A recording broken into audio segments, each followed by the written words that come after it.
Hello students, आज हम start करते हैं हमारा मैथमेटिक्स का क्लास 10th का चैप्टर है। इसका नाम है अरिथमेटिक प्रोग्रेशन मींस समांतर श्रेणी। चलिए इसमें देखते हैं क्या होता है। बेसिकली यहाँ पर सीरीज होती है जो कि स्टेप बाय स्टेप यहाँ पर एडेड होती है, यानी इनमें इक्वली डिफरेंस होता है। तो हमें यहाँ पर एडेड टर्म निकालना होता है, ईच टर्म निकालना होता है, डिफरेंस फाइंड करना होता है और हम इसे सपोज करके चलते हैं। चलिए आइए देखते हैं। जैसे मान लो यहाँ पर कोई सीरीज है n1 प्लस या फिर n1, n2, n3, n4 dot dot dot dot nn।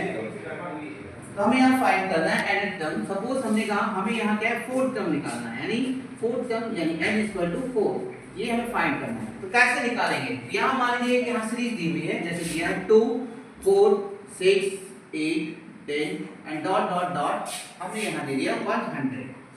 अब हमें यहाँ फाइंड करना है, हमने कहा हमें फोर्थ टर्म निकालना है। यहाँ लिखेंगे find the fourth term of the series. अब इसमें करना क्या है? तो सबसे पहले एक टर्म मान लेते हैं, जो पहला वाला है इसे हम क्या मान लेंगे a। तो a यहाँ क्या हो जाएगा 2। फिर हमें यहाँ डिफरेंस निकालना है, तो d।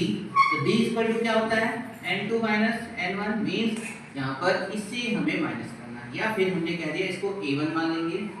a1 a2 a3 a4 ऐसे मानते हुए चले जाएंगे। तो यहाँ पर हम d निकालेंगे तो d क्या हो जाएगी a2 माइनस a1। अब यहाँ a2 माइनस a1, a2 यहाँ पर क्या है हमारा 4 और a1 क्या है 2। तो 4 से 2 जाएगा, क्या बचेगा 2 मींस d की वैल्यू आ गई 2। ये तो हमें यहाँ दो वैल्यूज मिल गई a और d। अब इसके लिए एक फॉर्मूला होता है, हमें यहाँ फाइंड क्या करना है फोर्थ टर्म। तो फॉर्मूला यहाँ क्या होता है बच्चों? फॉर्मूला होता है अगर हम फोर्थ टर्म निकालना है या nth टर्म निकालना है, pn निकालना है, तो क्या होता है a plus n minus 1 into d। ये फॉर्मूला बच्चों याद करेंगे, बहुत ही इंपॉर्टेंट क्वेश्चन है जो कि पूछा ही जाता है, बिना इसके आप ये सॉल्व नहीं कर सकते। अब यहाँ पर a क्या है जरा देखते हैं। फॉर्मूला क्या होता है हमने लिखा tn equal to a plus n minus 1 into d। अब यहाँ पर tn है यानी n क्या है यहाँ पर फोर्थ फाइंड निकालना है, तो यानी क्या देगा t4। तो क्या हो जाएगा a प्लस n की जगह पर 4 माइनस 1 इनटू d। अब जरा देखते हैं, तो a हमने इस इक्वेशन में क्या मान के रखा है 2। तो a क्या हो जाएगा 2 और n क्या है 4 माइनस 1 यानी 3 और d की वैल्यू क्या है बच्चा? d की वैल्यू है 2। तो देखते हैं 2 प्लस 3 2 6 यानी 6 प्लस 2 कितना हो गया 8। यानी फोर्थ टर्म हम जो निकाल रहे हैं वो क्या हो जाएगी उसकी वैल्यू 8। देखते हैं 1 2 3 4 फोर्थ टर्म क्या हमारा 8 के इक्वल आ रहा है? यस ऑफ कोर्स 8 के इक्वल आ रहा है।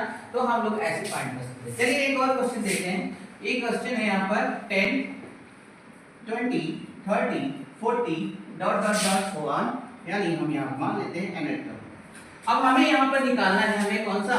हमें 6th टर्म निकालना है। तो दिया हुआ है question find the 6th term of the equation. अब हमें 6th टर्म निकालना है। तो फॉर्मूला क्या है यहाँ पर? हमें पता है a यानी tn इक्वल टू क्या होता है a plus n minus 1 into d। अब यहाँ पर हमें क्या निकालना है 6th टर्म यानी n इक्वल टू क्या हो जाएगा 6। a क्या है यहाँ पर? a यहाँ पर है 10, तो a इक्वल टू हो गया 10। d क्या है? d इक्वल टू होता है a2 माइनस a1, तो a2 यहाँ क्या है 20, a1 क्या है 10 यानी 20 माइनस 10, तो 20 माइनस 10 क्या होगा 10। तो अब इसी फॉर्मूले में सारी वैल्यूज को पुट कर देते हैं। तो tn यानी tn क्या है 6, t6 इक्वल टू a क्या है यहाँ पर 10 n माइनस 1, तो n कितना है यहाँ पर 6 माइनस 1, d क्या है यहाँ पर 20 माइनस 10 यानी 10। तो ये हो गया 10 प्लस 6 माइनस 1 हो गया 5 और इनटू 10, तो ये हो गया 10 प्लस 5 10 जा कितना होगा 50। तो ये हो गया 10 प्लस 50 यानी 60। तो t6 क्या हो गया बच्चा यहाँ पर 60 यानी 60 वैल्यू, यानी कि 6 टर्म इसकी वैल्यू होगी 60। ऐसे ही मान लो यहाँ पर बोल दिया गया फाइंड द 99 टर्म। हमने निकालना है t99। अब t99 निकालना है तो क्या करेंगे? जहां जहां n है वहां 99 कर देंगे। ये हो गया a plus 99 minus 1 into d। तो a क्या है यहाँ पर 10, 99 माइनस 1 कितना होगा 98 और d क्या है यहाँ पर d की वैल्यू है 10। अब यहाँ पर मल्टीप्लाई करना है 10 प्लस 98 इनटू 10 क्या हो जाएगा 980। अब इनको ऐड कर देंगे तो 980 प्लस 10 कितना होगा? ये हो जाएगा 990, यानी T99 हो गया 99। ऐसे करके हम कोई वैल्यू निकाल सकते हैं। वीडियो के लिए देखने के लिए बहुत बहुत थैंक यू एंड चैनल को लाइक एंड सब्सक्राइब